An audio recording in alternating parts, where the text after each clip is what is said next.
everyone, thanks very much for coming back and joining me, and you're all very welcome to another Retro Fridays. And I really do have a retro one for you this evening.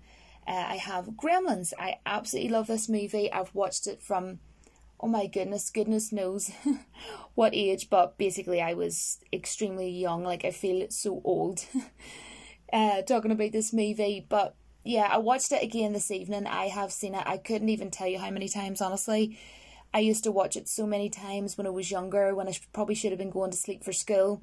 Always watched it around Christmas with my parents, and I have it on DVD and watch it every year. So this movie was brought out on the 7th of December in 1984. So 3 years before I was born. I had to think about that there, you know, see, I told you I'm getting old. And it was written by the brilliant Chris Columbus. Now, one thing I want to sort of quickly point out is because so many people have always thought that Steven Spielberg was, you know, the overall producer for this film, but he actually wasn't. He actually executive produced the film. And Jerry Goldsmith, I have to mention him, I can't not mention him. He did the music composition for this film, and, you know, he's done other, you know, classic, you know, legendary movies, you know, like Alien, Total Recall. I mean, I couldn't list all his. He's done a lot of good movies, off just those two off the top of my head. And yeah, one thing I want to say about this, even this movie in itself, but also the music as well, it's just so well balanced, you know, because you've got the elements of horror in there as well, but it's also extremely Christmassy. You know, the amount of, there's a huge amount of snow in this movie. There's tons of coloured Christmas lights. You've got choirs and even, you know, you'll see choirs and everything singing outside people's doorsteps. You know, although it is massively a Christmas movie, yes, 100%, I get that, but there is obviously horror in there. You know, you have your horror elements, and that's the way the movie was meant to be.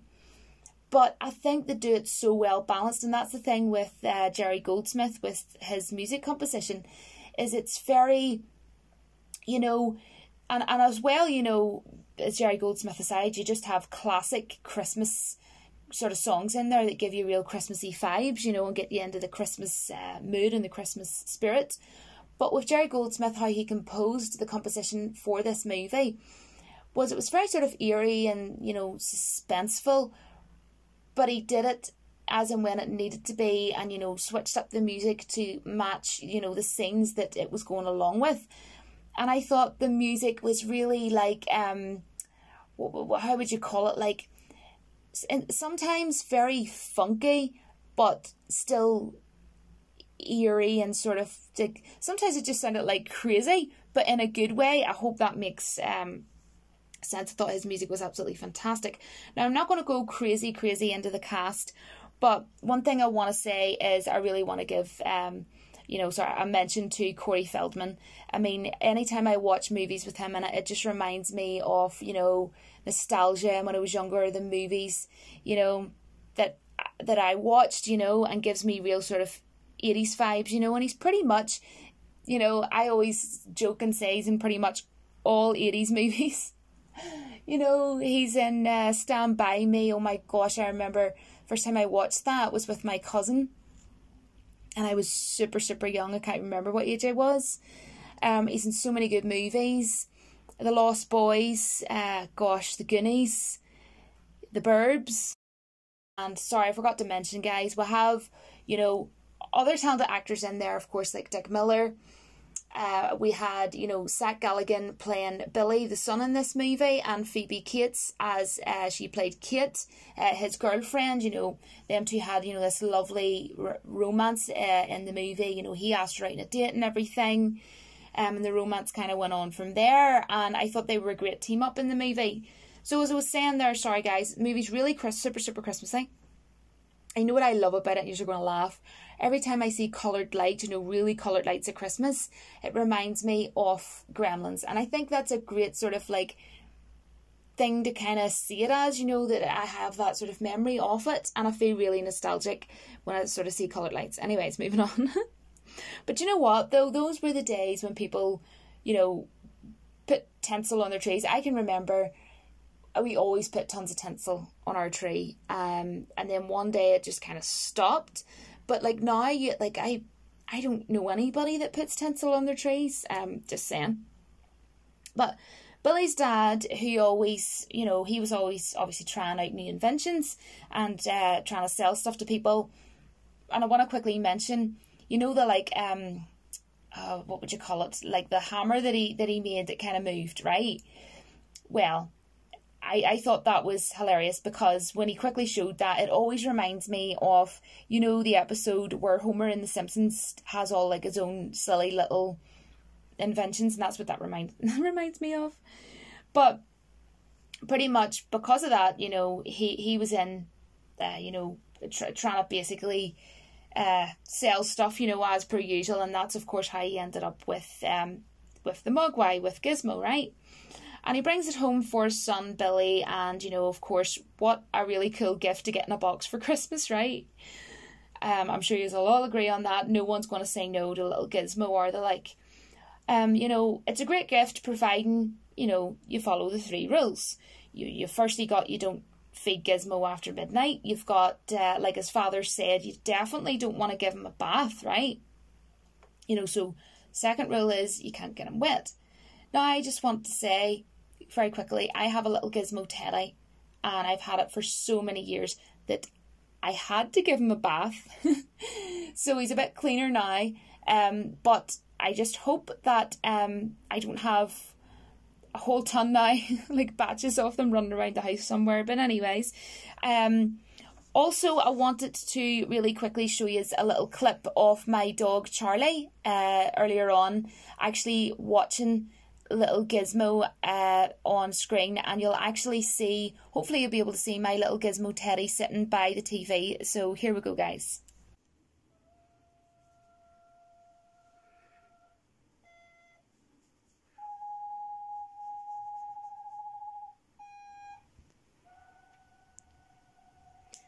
You watching Gizmo, Charlie? And the doggy? Oh my goodness.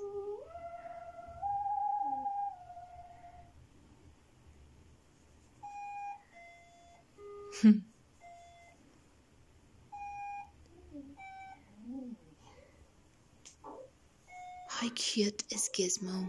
Is he playing the keyboard?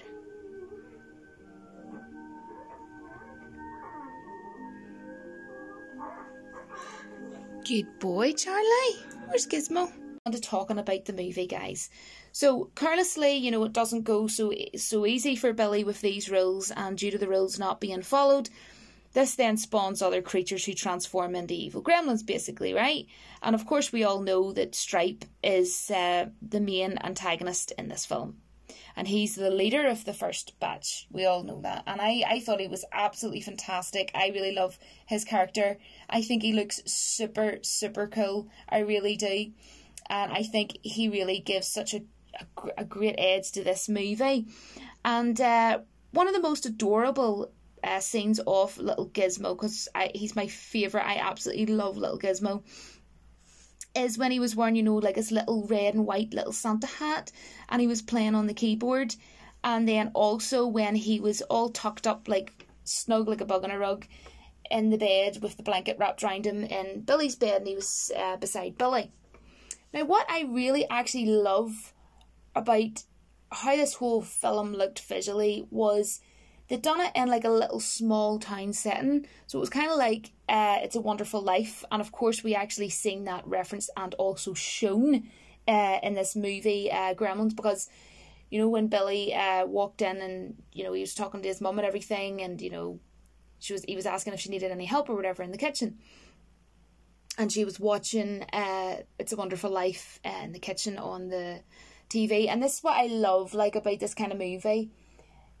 It reminds me of when I was younger, because, you know, they were the kind of TVs you had back then, you know, the big bulky TVs. And you're just like, oh my gosh, like, remember? But anyhow, moving on. So yeah, I just love how they captured that really wintry, Christmassy feel. Yet, although, as I was saying earlier, you know, they have this, like, have horror in it as well. Very much so. You still sit back and go, what a classic Christmas movie, and that's very hard to do. You know, that was very risky too. I thought, you know,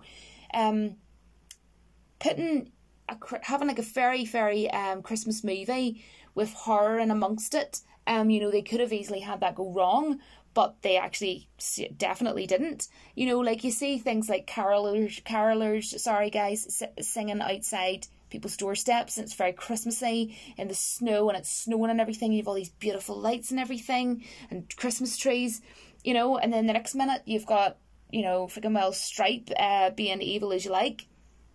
You know, you have all them sort of crazy scenes going on. But you know what I wanted to really share with you is because I find this really interesting. Interestingly, guys, the original script for this movie was actually supposed to be where they would have it where Gizmo was supposed to morph into Stripe, which obviously is the villain, right? But wow, gosh, how different that would have been. That would have been a completely different, like, twist, and that would have went really differently. Because if you think about it, you know, me and so many of us, you know, see little Gizmo, you know, Mogwai's as just so cute and innocent. And I mean, if you even think about it, wee Gizmo even cutely lying tucked in the bed or whatever, smartly refused, you know, the chicken wings, or not chicken wings, sorry, chicken legs that Billy offered him. And I thought that scene was just ridiculously cute when he's like, no, you know, I don't want anything or whatever, I'm being good.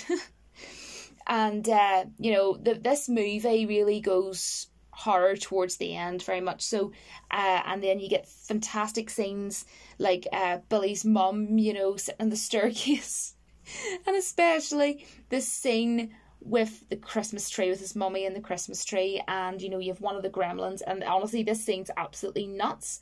But I thought it was fantastically and smartly, very cleverly thought up, because the tree sort of like landed on her. You know the scene I'm talking about, like sort of landed on her and was really like attacking her. Like a crazy scene. And the gremlin was actually inside the tree.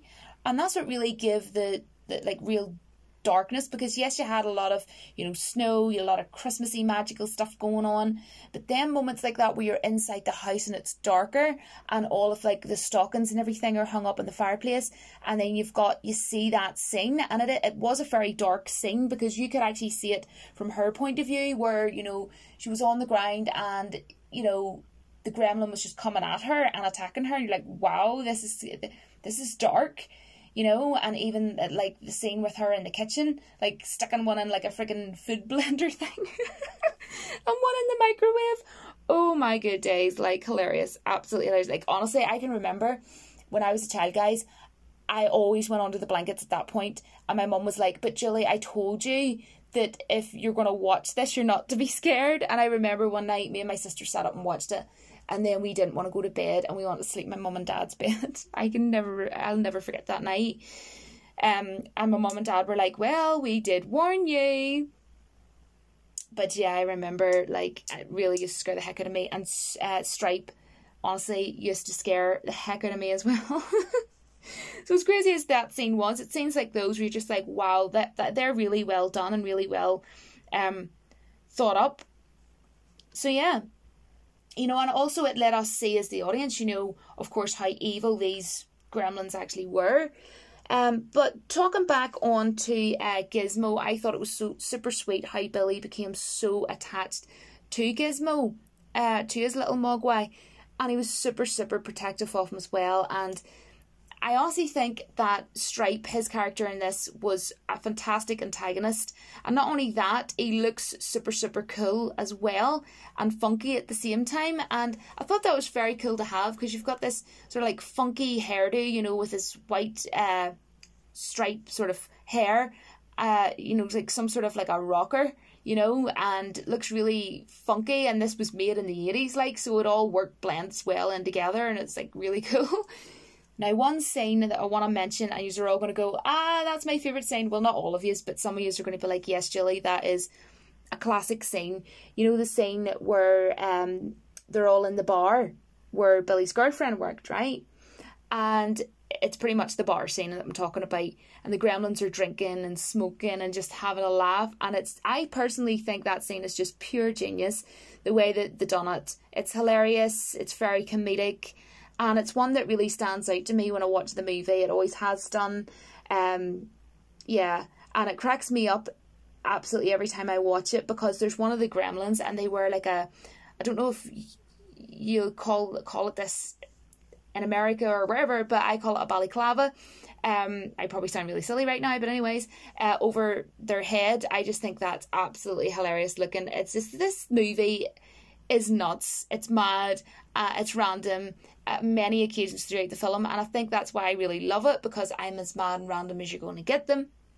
And it just gives me, I think as well, the reason why I love this movie so much as well is because it's so gosh darn nostalgic, and it just makes me feel like, I know it's going to sound sad, but it makes me feel like a little girl again. It really does. And now, one thing that's really random is, talking about random, is I love how E.T. and Sylvester from Looney Tunes get a little, you know, advertisement in there. You know, when the toy scene, when Stripe is sort of like coming towards one of the shelves, and you just sort of see E.T. and Sylvester from Looney Tunes. And honestly, like, Stripe, he's just such a wee shit. He really is. He's just pure evil. Like, that scene of him and Billy, you know, with the chainsaw, and Billy's holding up the, like, the bat or whatever in the toy store. But what is so random but so adorably cute at the same time is little Gizmo shows up in this little tiny, tiny toy car. But what's funny is Billy's dog, it, like, scares the heck out of Billy's dog. But the dog almost kind of like is like looking at him like, Gizmo, mate, what the friggity frig? What are you doing? Why are you going by in a car? That's so random. I love that. But yeah, I mean, it scared his dog. But anyways, I thought that scene was kind of funny because the dog was just kind of looking at Gizmo like, what in the good goodness are you playing at? So that was really well done. But honestly, overall, I love this movie. It's one of those classics that I don't think you could redo. I really hope no one will redo Gremlins. I really, really do, because it's a movie that, it was a one-off.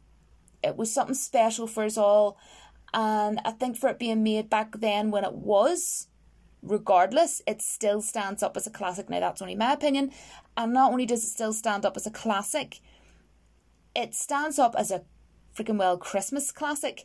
And after all these years, you know, it was made in 1984, brought out, sorry, in 1984. So you know what? Everyone who worked on this movie, the cast, the crew, everyone, absolutely phenomenal. Honestly, absolutely phenomenal. Something that is so small that I want to say is maybe slightly a bit more screen time of, you know, maybe Corey Feldman or something like that would have been even more awesome. But that's not even me, like, that's not even me, you know, critiquing. I'm just saying that, you know, that would have been cooler, you know, maybe even an extra 10-15 minutes or something there could have been done with his character. But aside from that, I absolutely love this movie. And you know what, guys, I would love to hear your opinions on this movie as well. I love the whole movie in its entirety. The music's fantastic. All the Christmassy songs in there. The music score was fantastic. The actors are fantastic. There's nobody in there that you go, oh, they're kind of a bit of a weak actor or whatever. None of that. And it's crazy, because Howie Mandel, who actually did Gizmo for this movie, he's like, I'm pretty sure, you can let me know if you know, but I think Howie Mandel is like in his 60s now, I believe. So that's kind of crazy, like, because you think Gizmo and you think, you know, he's like in his 60s now. Wow, that's crazy. I super feel old. I think I should just go. Just kidding, guys. But honestly, I really wanted to do this one, especially. I really hope that you've enjoyed tonight's Retro Fridays. And until my next video, thank you so much for watching, and not only for watching, but for all the support that you show me throughout my YouTube channel. It means the world to me, and it makes me smile. Thank you so much. I will see you all in my next video, but until then, don't forget that the Force will be with you always, because it is 100% with Gremlins. Bye, guys.